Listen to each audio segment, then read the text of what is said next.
everyone, and welcome to Barnes Denig's Ask the Expert. I'm Chaleise, and today I'm here with Amy, and we're going to talk about the One Big Beautiful Bill's impact on the restaurant industry, and we're going to focus kind of specifically on the tips and overtime deduction. Yeah. Thanks for joining me, Amy. Yeah, thanks so much for including me today. I really appreciate it. And, you know, I want to just start with a question for you. What is the OBBBA, and why is it significant for the restaurant industry, Chaleise? Oh, yes, the One Big Beautiful Bill Act, OBBBA for short. It's a tongue twister for sure. This has been a big buzzword on the tax side of things all last year, and I expect it will continue to be this year. So pretty much this was legislation passed last year that brought, for the restaurant industry specifically, 2 new above-the-line deductions for qualified overtime and qualified tips. So restaurant industry, you guys often pay a lot of employees overtime, and a lot of your employees are tipped. So those are 2 things that are going to really impact your industry. Yeah, you know, that being said, you know, the OBBBA, it really does change how employers have to calculate the overtime when they're, you know, earning tips and bonuses and other incentive pay. You know, I just want to understand, like, how do the new deductions for the tips and the overtime work when it comes to this type of legislation? So with this, what it is it's an above-the-line deduction on the employee's tax return. So above the line means even if they don't itemize, they can benefit from this deduction. For qualified tips, it has to be tips that are received in an industry that's customarily received tips previous to January of 2025. They did that so a bunch of new industries don't start paying tips to get the benefit of this deduction. Restaurants are covered because they already have been paying tips.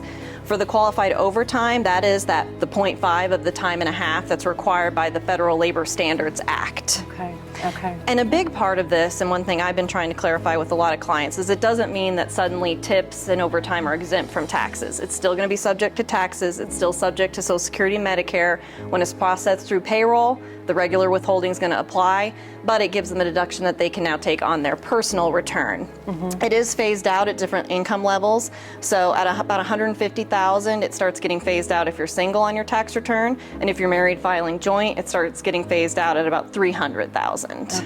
Okay, good to know. All great information. I mean, it seems like it's so convoluted, right? Like there's so much here that we have to pay attention to. So yeah, I really appreciate the conversation. All right, Amy, how does the One Big Beautiful Bill change the way overtime is calculated, specifically for tipped employees? So the OBBBA, it now requires that all non-discretionary pay be taken into consideration with the regular overtime rate. So what that means is mandatory tip pooling, service charges, and certain bonuses now have to be taken into consideration with that calculation. So HR teams need to really ensure that managers understand this, as do employees. They need to make sure that our HR systems and our payroll systems specifically are updated, and that individuals really truly understand how their pay is calculated. You know, I think that it's really important to point out that tip pooling itself is not new, but what the OBBBA does is it makes that reporting that much more critical.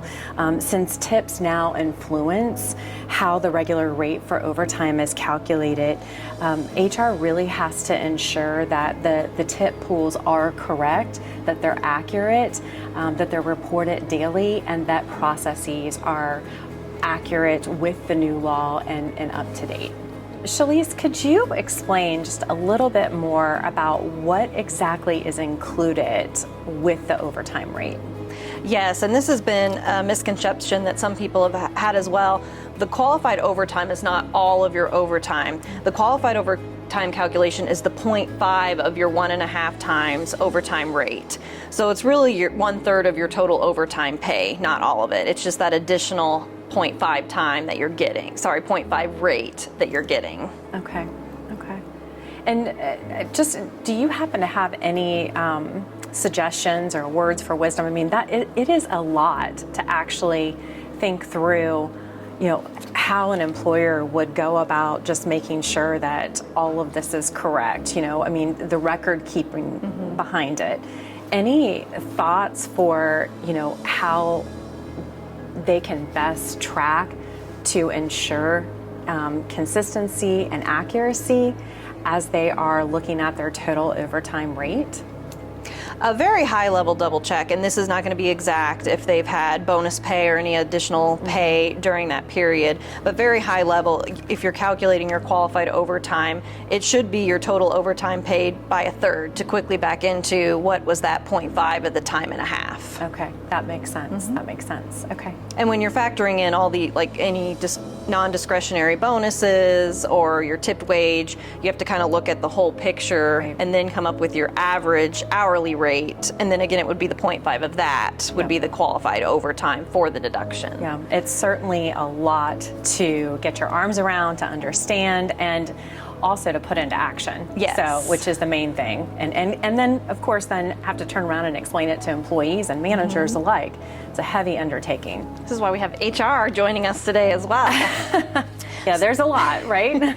So tying into that from an HR perspective, what challenges do you anticipate with these tracking and payroll changes? Yeah, I think probably the biggest thing is just that, are the systems updated with the appropriate regulations and with the rules? So are the systems being updated, and do restaurants have in place policies and practices that will ensure that the overtime calculations are correct, that the reporting is happening daily. And I think the biggest thing is just changing the processes around the communications to make sure that not just the managers understand the change, but more importantly, that the employees understand the change. So that's having communication very transparently, making sure that they're showing their employees examples of what this looks like, and again, being a resource on an ongoing basis if they do have questions. When that trust is established and employees know what to expect, then they'll have fewer questions and they'll be able to mitigate complaints or this feeling of distrust around their pay. Pay is a big thing, so we want to make sure that we get it right. Yeah, and tying into that from a tax perspective, what I've run into a lot already with some of my clients are questions. Employees are having their first payroll and they're saying, why are my tips taxed? Why are my overtime still being taxed? So making sure employees fully understand this deduction and how the calculation is working. Yeah. If employees do want to update their withholding, because it's not going to happen automatically, they need to fill out a new form W-4 to indicate what they think their tip credit's going to be to reduce their withholding through their payroll. Right, yep, that's a great point. That's a great point. And I think just, again, if I could just add, just making sure that the reporting is accurate, making sure that, your personnel information is accurate, just like what you said, right? Like the tax forms. I think when employees get that first payroll where they see that change that's occurred, that is an excellent time to go in and have a conversation with their HR team or with their manager and sit down and talk about the change that they are seeing, and really what they can expect moving forward in the event that they make future personnel changes. That's great. So do you have any final bits of advice for restaurants? I think that human resources needs to make sure that they get in front of it, like I mentioned before. So auditing the payroll systems, that is, we want to make sure that they are calculating the overtime rate, correctly. Train the managers on scheduling practices and also look to minimize any sort of unwanted overtime cost. Update, obviously, your policies around your tips, bonuses, and service charges, and communicate clearly with employees and with management so that everybody is on the same page and understands how the pay is calculated. That's great. And I'll add, just kind of on the tax side of things, the whole point of this discussion is to show this is going to be a team effort as you guys implement these changes. You need to pull in your HR, your payroll team, your CPA, and make sure you're all aware of what this change is and you have a game plan for tracking it. Because at the end of the year, the new Form W-2 will need to include the qualified tips and the qualified overtime. Yep. And I think that, restaurants will be, again, if they're already operating, like we said, right on very minimum margins. So it's one mistake, could really be very costly.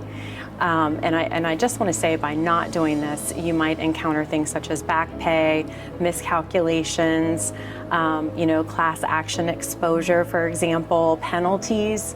So really making sure that you get in front of this and putting these things in place now, along with your accounting teams, as you mentioned, that is going to ensure that the proper documentation is happening, proper audit is happening, and everyone's on the same page with communication upfront and early. Yeah, my concluding thought's the same. Documentation is key, and just making sure you have all your records to support these line items that your employees are not going to be taking as deductions. Yeah. Well, thanks so much, Amy. I love all these insights. And if any of you guys want to have a conversation with us or dig in a little deeper for how this is impacting your restaurant, check us out at barnesdenig.com. Thank you very much.